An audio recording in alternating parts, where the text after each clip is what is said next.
Hello friends, welcome to Anuyukti IAS. तो आज का हमारा जो टॉपिक रहेगा वो रहेगा इंटेलेक्चुअल प्रॉपर्टी राइट्स। अब इंटेलेक्चुअल प्रॉपर्टी राइट्स होते क्या हैं? कोई भी प्रॉपर्टी जो कि इंटेलेक्चुअली उसको खोजा गया हो, इनोवेट किया गया हो, उसका इन्वेंशन किया गया हो, राइट, या फिर किसी पर्टिकुलर रीज़न में उसकी प्रॉपर्टी मिलती हो, राइट, और कहीं नहीं मिलती हो, तो उसको हम इंटेलेक्चुअल प्रॉपर्टी बोलते हैं। और उसको रजिस्टर कराने के लिए हम उसके राइट्स ले लेते हैं, उनको हम बोलते हैं इंटेलेक्चुअल प्रॉपर्टी राइट्स। ठीक है, अब ये तो हो गई मोटी मोटी डेफिनेशन समझने के लिए। अब हम देख लेते हैं इसकी जो एक्चुअल डेफिनेशन है, जो आपको मेंस में लिखनी रहेगी उसको, राइट। हाँ, तो ये है दीज आर द राइट्स। ये वो राइट हैं जो इंटेलेक्चुअल इनोवेशन को दिए जाते हैं, साइंटिफिक इन्वेंशंस को दिए जाते हैं, किसी डिज़ाइन वर्क, सपोज़ करो आपने कोई डिज़ाइन वर्क किया उसको दिया जाएगा, या फिर कोई आपने आर्टिस्ट वर्क किया, सपोज़ करो आपने कोई पेंटिंग बनाई तो उसके लिए आप रजिस्टर करा सकते हो। कोई आपका प्रोडक्ट है उसको उसके लिए करा सकते हो। तो ये सब जो है ये कराया क्यों जाता है? उनका जो ओरिजिनल सेंस है उस पेंटिंग का, उस इन्वेंशन का, उस इनोवेशन का, उसको प्रोटेक्ट करने के लिए कि उसका कोई इलिसिट, मतलब कोई उसका इलीगल यूज़ नहीं कर सके आपके बिना कंसेंट से। अगर आपके कंसेंट से यूज़ करता है तो सही है, राइट। और उसकी वजह से क्या होता है, हम उस पर्टिकुलर प्रोडक्ट की हाईएस्ट क्वालिटी भी मेंटेन कर पाते हैं। तो इसमें हमको इस डेफिनेशन को याद रखना। इस डेफिनेशन में कीवर्ड्स क्या हैं कि ये राइट्स हैं intellectual innovation, scientific invention, design work, artist work, इन सब के लिए। और ओरिजिनल सेंस जो रहता है, राइट, तो उसको प्रोटेक्ट कर रहा है और साथ साथ में हाईएस्ट क्वालिटी को भी मेंटेन कर रहा है, राइट। ये तो हो गई इसकी अब हम देख लेते हैं कि इसके टाइप्स कौन कौन से होते हैं। तो ये मैं जूम कर देता हूँ इसको। तो इसके टाइप्स कौन कौन से होते हैं? देखो, अभी हमने पढ़ा आईपीआर, ठीक है। आईपीआर की हमने क्या देख ली? डेफिनेशन देख ली है, राइट, डेफिनेशन देख ली है। अब हम देख रहे हैं इसके टाइप्स, राइट। टाइप्स में सबसे पहले देख लेते हैं पेटेंट को। तो पेटेंट, जैसे कि सपोज करो कि आपने कोई इन्वेंशन किया, राइट, जैसे कि जो कंपनीज होती हैं, जैसे कि पेटेंट ले लिया अपन ने किसका, जो कोको कोला की जो कंपनी है, राइट, तो उसके जो प्रोडक्ट्स हैं उसमें किसी एक प्रोडक्ट का हमने फार्मूला जो है उसका पेटेंट करा लिया, तो उस फार्मूले का कोई और कंपनी या फिर कोई और इंसान यूज़ नहीं कर सकता है विदाउट योर कंसेंट। तो ये हो गया patent. Patent is generally given for the 30 years period. How much? It is given for the 30 years, right? अब आते हैं हम ट्रेडमार्क पे। तो ट्रेडमार्क कैसे होता है? सपोज़ करो कि आपने कोई एक कंपनी बनाई, राइट, आपने कोई एक कंपनी बनाई और सपोज़ करो ये आपकी कंपनी है, आप इसको चलाना चाहते हैं और आप इसके लिए एक ट्रेडमार्क ले लेते हैं। अब ये ट्रेडमार्क बस आपकी कंपनी यूज़ कर पाएगी और कोई इसका यूज़ नहीं कर पाएगा। आपने एक कंपनी बनाई ABC के नाम से। This ABC company will have a trademark as this and it can not be use by any one else, right. तो ये हो गया ट्रेडमार्क की डेफिनेशन। अब हम देख लेते हैं next is the industrial design, right. तो इंडस्ट्रियल डिज़ाइन क्या होता है? सपोज़ करो कि आपकी इंडस्ट्री है और आपने कोई एक गियर बॉक्स बनाया, राइट, आपने एक गियर बॉक्स बनाया और उस गियर बॉक्स को आपने आईपीआर रजिस्टर करा लिया उसका। तो उस गियर बॉक्स का पर्टिकुलर जो डिज़ाइन है, it can only be used by you and no one can use it without your consent, right. तो ये चीज़ हो गई। अब आते हैं हम किस पे? प्लांट वेराइटीज़ पे। तो कोई प्लांट की वैरायटी है, सपोज़ करो जैसे कि आपको पता है कि आजकल क्या हो रहा है, काफ़ी ज़्यादा प्लांट की वैरायटीज़ आ रही हैं, काफ़ी सारा आपने देखा होगा कि मतलब कि अलग अलग तरीके के मैंगो प्रोडक्ट्स है ना, और उसमें भी आपने देखा होगा कि डिफरेंट टेस्ट एंड वैरायटी रहता है। तो ऐसे प्लांट की वैरायटीज़ को रजिस्टर कराने के लिए आप जो है आईपीआर उनका रजिस्टर करा सकते हैं। तो फिर उस प्रोडक्ट को यूज़ करने के लिए किसी भी कंपनी, किसी भी फर्म को आपके कंसेंट की ज़रूरत पड़ेगी if they want to use your product with your label. Label होता है ना जो, उसके साथ। अब आते हैं हम कॉपीराइट पे, राइट। तो कॉपीराइट क्या होता है कि जैसे कि आपने सुना होगा कि कोई सिंगर है, राइट, उसने कोई एक म्यूज़िक बनाया। अब वो जो म्यूज़िक है वो अगर उसने कॉपीराइट करा लिया है उसका, तो उस म्यूज़िक को अगर किसी मूवी में यूज़ करना है, राइट, किसी और चीज़ में यूज़ करना है, तो उसके लिए जो है उसका बंदे का कंसेंट लगेगा। और अगर कंसेंट नहीं लेते हैं तो वो क्या कर सकता है, वो आपके ऊपर केस फाइल कर सकता है, because he has IPR over that product, right. तो ये हो गया। अब हम देख लेते हैं next is the geographical indication, जो कि हमारा मेन फोकस टॉपिक रहेगा इसमें, ठीक है। ज्योग्राफिकल इंडिकेशन क्या होता है एक्चुअली मैं आपको अभी बता देता हूँ in general, but we will go in deeply, right, in the geographical indication only. This topic is made for the GI only. जैसे कि हमारे मेंस में क्या होता है, कई बार ऐसा क्वेश्चन आता है कि एक्सप्लेन, ठीक है, आ जाएगा एक्सप्लेन IPR, ठीक है, and describe the geographical indication and its importance, right, उसकी इम्पोर्टेंस। तो ऐसा क्वेश्चन कुछ आ सकता है, तो इसके लिए हमको प्रिपेयर रहना है। अब ज्योग्राफिकल इंडिकेशन क्या होता है? ज्योग्राफिकल इंडिकेशन ये हो गया, सपोज़ करो कि आप रहने वाले हो भिंड के, आपने वहाँ पे एक बनाई मिठाई, उसको बोलते हैं द्वारका का पेड़ा, ठीक है। अब आपने उसको क्या करा लिया, रजिस्टर करा लिया। अब उस पर्टिकुलर क्वालिटी का, उस पर्टिकुलर मिठाई का जो नाम है, ठीक है, तो उसके लिए अगर आपने ज्योग्राफिकल इंडिकेशन ले लिया तो आपका 10 साल के लिए वो रजिस्टर हो जाता है, और फिर अगर आप उसको रिन्यू कराते हो तो फिर से 10 साल के लिए हो जाएगा। तो और वो क्या होता है, ज्योग्राफिकल वर्ड से आपको समझ में आ रहा होगा कि एक पर्टिकुलर ज्योग्राफी, मतलब एक पर्टिकुलर रीजन में वो चीज़ हमको मिल रही है, राइट। तो ये क्या हो गया, ज्योग्राफिकल इंडिकेशन, राइट। अभी इसके बारे में हम अच्छे से डिस्कस करेंगे कि इसकी इम्पोर्टेंस क्या है, ये दिया कैसे जाता है, और कौन अथॉरिटी इसको देती है, रिसेंटली जो GI टैग्स दिए गए हैं उन सब के बारे में भी हम देखेंगे, राइट। आगे देख लेते हैं, अभी टाइप्स में हम चल रहे हैं। तो देखते हैं layout, design and integrated circuit. जैसे कि आपको पता है कि जो इलेक्ट्रिकल जो कंपनियाँ रहती हैं, ठीक है, तो कि वो क्या बनाती हैं, सर्किट्स बनाती हैं, सर्किट डिज़ाइन करती हैं। तो सपोज़ करो कि उन्होंने कोई एक पर्टिकुलर ऐसा कुछ सर्किट बनाया है, ठीक है, जिसका एक डिज़ाइन है, ठीक है, तो उसको रजिस्टर कराने के लिए वो IPR फाइल कर सकते हैं। ये जैसे हम टाइप्स को देख रहे हैं, जिससे आपको नॉलेज मिल जाए, और आप मेंस में आपको ऐसे ही लिख के आना है। आप ऐसे बीच में इंटेलेक्चुअल प्रॉपर्टी राइट बना के ऐसे ऐसे भी कर सकते हैं, राइट। और आप और भी जो फॉर्मेट्स होते हैं उनको भी यूज़ में ला सकते हैं, राइट। तो अब जो नेक्स्ट है हमारा, वो है कॉन्फिडेंशियल इन्फॉर्मेशन। तो किसी कंपनी की कोई कॉन्फिडेंशियल इन्फॉर्मेशन है जो वो कंपनी चाहती है ABC कि इसको जो है हम हमेशा के लिए कॉन्फिडेंशियल रहे, और इसका अगर कोई यूज़ करता है तो उसके ऊपर वो लोग लीगल टर्म्स में केस कर सकें, राइट। तो उसके लिए कॉन्फिडेंशियल इन्फॉर्मेशन के लिए IPR फाइल कर सकते हो आप। तो ये हो गए हमारे टाइप्स, राइट। तो अभी तक हमने क्या क्या पढ़ लिया है, अभी तक हमने सबसे पहले हमने क्या देखा, हमने देखा IPR की डेफिनेशन, और हमने देख लिया टाइप्स। अब हम पढ़ेंगे ज्योग्राफिकल इंडिकेशन, राइट। हाँ जी, तो देखो ज्योग्राफिकल इंडिकेशन की डेफिनेशन देख लेते हैं हम। ये जो डेफिनेशन है इसमें आप ऐसे लिख सकते हो, क्योंकि ये ट्रिप्स के अकॉर्डिंग है, तो आप इसको ऐसे लिख सकते हो, अकॉर्डिंग टू ट्रिप्स। अब ट्रिप्स क्या है, ट्रेड रिलेटेड, है ना, trade related investment property measures के लिए ये है। तो ये ट्रिप्स एक ऑर्गेनाइजेशन है, मतलब सब्सिडरी ऑर्गेनाइजेशन है WTO का, राइट।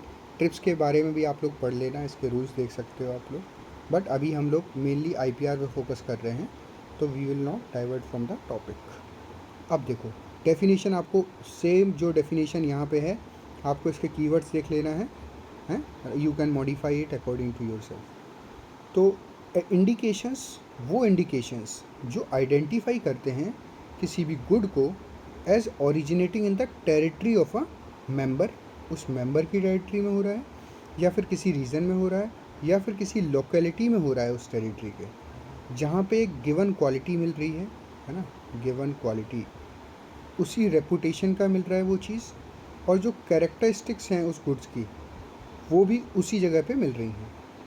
राइट, कैरेक्टरिस्टिक्स में क्या हो सकता है, कोई कलर हो सकता है, कोई टेस्ट हो सकता है, राइट, ये चीज़। और is essentially attributable to its geographic origin, मतलब उसी जोग्राफिक ओरिजिन में वो चीज़ मिल रही है। तो इस डेफिनेशन को आपको कीवर्ड्स यहाँ पे याद रखना है कि ऐसे इंडिकेशंस जो आइडेंटिफाई करते हैं किसी भी गुड को जो ओरिजिनेट कर रहे हैं किसी मेंबर की टेरिटरी में या फिर किसी रीजन में या फिर उसकी लोकेलिटी में, जहाँ पे एक गिवन क्वालिटी मिल रही है, उसकी रेपुटेशन, उसका कैरेक्टरिस्टिक्स, है ना, और वो जो ये सब चीज़ें हैं वो एट्रीब्यूटेबल कहाँ से हैं, उस जोग्राफिक ओरिजिन से। तो ये हो गया हमारा क्या, डेफिनेशन ऑफ इंडिकेशन, राइट।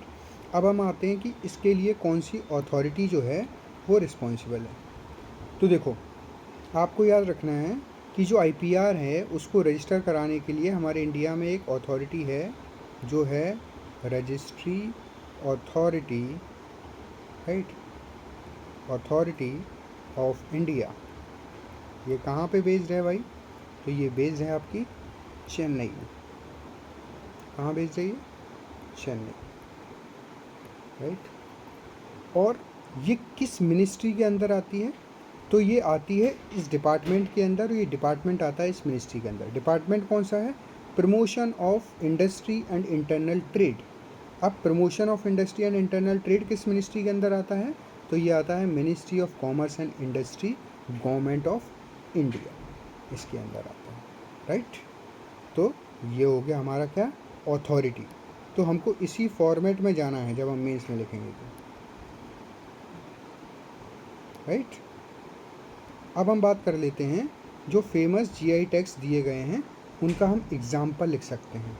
जैसे कि हम कैसे लिखेंगे मेंस में आंसर, ये सपोज़ करो हमारा पहला पेज है, इसमें हम लिखेंगे IPR की डेफिनेशन, राइट। यहाँ पे हमने डेफिनेशन लिख दी सपोज़ करो, राइट। फिर यहाँ पे हम ऐसे डायग्राम बना के इसके टाइप्स लिख देंगे, राइट। और इसी के नीचे हमको क्या लिखना है, ज्योग्राफिकल इंडिकेशन, तो मतलब कि ये जो है हम टाइप्स लिख देंगे इसमें, इस पेज में इतना ही लिखना है। नेक्स्ट पेज में हम जाएंगे, इसमें हम जो दूसरा क्वेश्चन है उसी से रिलेटेड, जो क्वेश्चन के अंदर 2 क्वेश्चन रहेंगे ना, राइट। तो GI टैग की हम डेफिनेशन लिखेंगे यहाँ पे, उसके बाद हम GI टैग्स का अथॉरिटी बताएंगे, ठीक है। उसके बाद हम जो है एग्ज़ाम्पल दे देंगे यहीं पे, इतने एग्ज़ाम्पल नहीं देना है हमको, 1 से लेकर 2 एग्ज़ाम्पल देना है बस, और एक ही लाइन में। उसके बाद हम उसकी इम्पोर्टेंस बताएंगे, उसके बाद हम बताएंगे गवर्नमेंट इनिशिएटिव्स, ऐसे करके हमको बताना है, और फिर वे फॉरवर्ड। अब देख लेते हैं फेमस GI टैग्स हमारे कौन कौन से हैं, राइट। तो जो फेमस GI टैग्स हैं हमारे, हाँ, तो फेमस GI टैग्स ये है हमारे पास, कौन कौन से, एक तो निहोंशु है। निहोंशु क्या है, इसको मैंने इसलिए मेंशन किया है क्योंकि ये अभी रिसेंटली क्या हुआ था कि दिल्ली में जापान की जो एम्बेसी है उसने रजिस्टर कराया है nihonshu. Nihonshu is a Japanese sake. तो आपसे एक क्वेश्चन आ सकता है, recently nihonshu was in news, it is related to, right. तो आपको पता होना चाहिए ये it is a Japanese sake, ठीक है, जिसको रिसेंटली रजिस्टर कराया गया। अब आते हैं हम, रिसेंटली क्या हुआ कि बोडो एक ट्राइब है, आपको पता होगा, बोडो ऑटोनोमस डिस्ट्रिक्ट जो है असम में, जो 6 शेड्यूल के अंदर आता है, वहाँ पे जो बोडो ट्राइब रहती है उन्होंने नियर बाय 8 to 9 ये GI टैग्स को रजिस्टर करा लिया है। अब ये GI टैग्स को हमें बहुत अच्छे से देखना पड़ेगा, और ये रिसेंट की न्यूज़ है इसलिए ये इम्पोर्टेंट है। अब ये कौन कौन से हैं ये देख लेते हैं। देखो, सबसे पहले है बोडो दोखोना, तो ये समझ में आप ऐसे याद रखते हो देखो ना, तो देखो ना कौन बोल रहा है, बोडो वुमेन बोल रही है, राइट। तो ये क्या है, उनका ट्रेडिशनल अटायर है।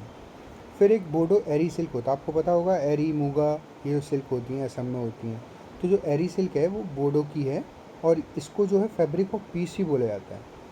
अब क्यों ऐसा बोला जाता है, क्योंकि ये एक तरीके से अहिंसा, नॉन वायलेंस को इंडिकेट करता है, क्योंकि ये जो एरी सिल्क जो आता है बोडो का, ये एक सिल्क वॉर्म से आता है जिसका नाम है सामिया रिसनी, और ये फीड करता है लीव्स पे कास्टर प्लांट की, है ना। तो इसलिए इसको क्या बोला जाता है, फैब्रिक ऑफ पीस बोला जाता है।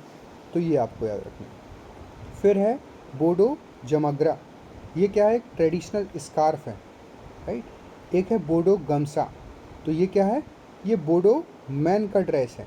गमछा कौन पहनता है, right. Gamchha is usually wear by the man, right. तो ये आप ध्यान में रखना। अब देखो बोडो जमागरा और बोडो गमछा में कंफ्यूज नहीं होना है।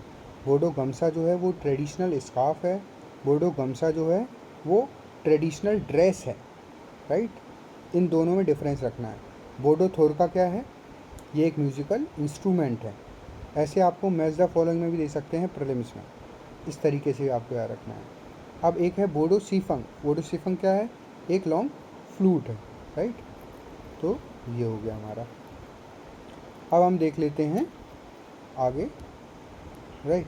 तो अब हम ये देख रहे हैं कि ये जो हमारे IPR फाइल होते हैं ये कितनी कैटेगरी में एक्चुअली में इनको मेंशन किया गया है गवर्नमेंट ऑफ इंडिया के द्वारा, और किसका कितना परसेंटेज है अभी तक जितने भी IPR फाइल हुए हैं।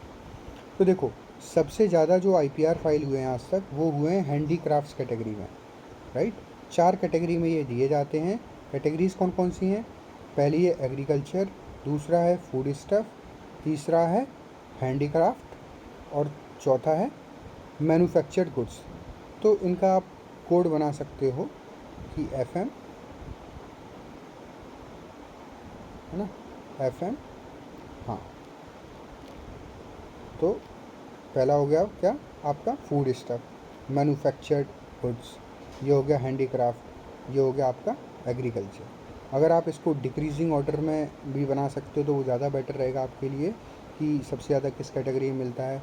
सबसे ज़्यादा हो गया आपका किस में, हैंडीक्राफ्ट में। फिर हो गया आपका किस में, आपका हो गया किस में, एग्रीकल्चर में। फिर आपका जो है वो आता है मैन्युफैक्चर्ड गुड्स में, राइट, नहीं फूड स्टफ में आता है फिर आपका। तो फिर आप फूड स्टफ लिख सकते हो, फिर आप मैन्युफैक्चर लिख सकते हो, HAFM, ठीक है। ऐसे करके आप बना लोगे तो आपके लिए इजी रहेगा। अगर मेंस में आता है तो आप अच्छे से इसको, है ना, कैटर कर पाओगे प्रॉब्लम को, राइट। तो ये आपको ध्यान में रखना है। अब हम देख लेते हैं ज्योग्राफिकल इंडिकेशन की इम्पोर्टेंस क्या है, राइट। ये तो लिखना ही है ना, ये पूछे नहीं पूछे इसका इम्पोर्टेंस तो लिखना ही है ना, राइट। तो लीगल प्रोटेक्शन देता है ये प्रोडक्ट को और उसकी ओरिजिनलिटी को। Export promotion to indigenous products through APEDA. APEDA क्या है, agriculture product export development authority है ये, ठीक है। तो अपीडा जो है ये काफ़ी सारी स्कीम्स भी चलाती है, ठीक है, जिससे कि हम जो हैं GI टैक्स जो प्रोडक्ट्स होते हैं उनको हम एक्सपोर्ट प्रमोशन में हेल्प करते हैं, ठीक है, अपीडा के थ्रू। अब क्या है, creation of demands in the international as well as national market. तो इसकी वजह से क्या होता है, जब किसी चीज़ को सपोज करो GI टैग मिला है ना, तो उसकी वजह से उसका जो है न्यूज़ बनती है, राइट। और उसका प्रमोशन किया जाता है गवर्नमेंट के द्वारा भी, राइट। तो उसकी वजह से इंटरनेशनल और नेशनल मार्केट में उसकी डिमांड क्रिएट होती है, एक ये चीज़ हो गई। फिर awareness and identity related to product, उसकी वजह से क्या होता है कि कोई फेक प्रोडक्ट नहीं बेच पाते हैं लोग, राइट। जैसे मुरैना की गजक बिक रही है अगर, तो वो पर्टिकुलर मुरैना ओरिजिन की है क्या है, तो उसकी वजह से क्या है, फेक प्रोडक्ट जो हैं वो उनका मिनिमल जो है मतलब मार्केट में वो आना बंद हो जाते हैं एक तरीके से, राइट। तो अवेयरनेस बढ़ जाती है। फिर पांचवी चीज़ है maintenance of the quality is not breached. तो जो क्वालिटी है वो भी ब्रीच नहीं होती है इसकी वजह से, राइट। तो ये हो गई हमारी इम्पोर्टेंस। अभी तक हमने क्या क्या पढ़ लिया है, फिर से हम देख लेते हैं। तो देखो अभी तक हमने जो पढ़ा, हाँ, तो अभी तक जो हमने पढ़ा वो हमने पढ़ा पहले IPR, राइट। हमने उसकी देखी डेफिनेशन देखी। फिर हमने देखा उसके टाइप्स, राइट। फिर हमने देखा टाइप्स के बाद हमने GI की डेफिनेशन देखी, GI की हमने क्या देखा, डेफिनेशन देखी। फिर हमने देखा टाइप्स जिनमें मतलब कि दिया जाता है ज्योग्राफिकल इंडिकेशन, मतलब कैटेगरीज, राइट।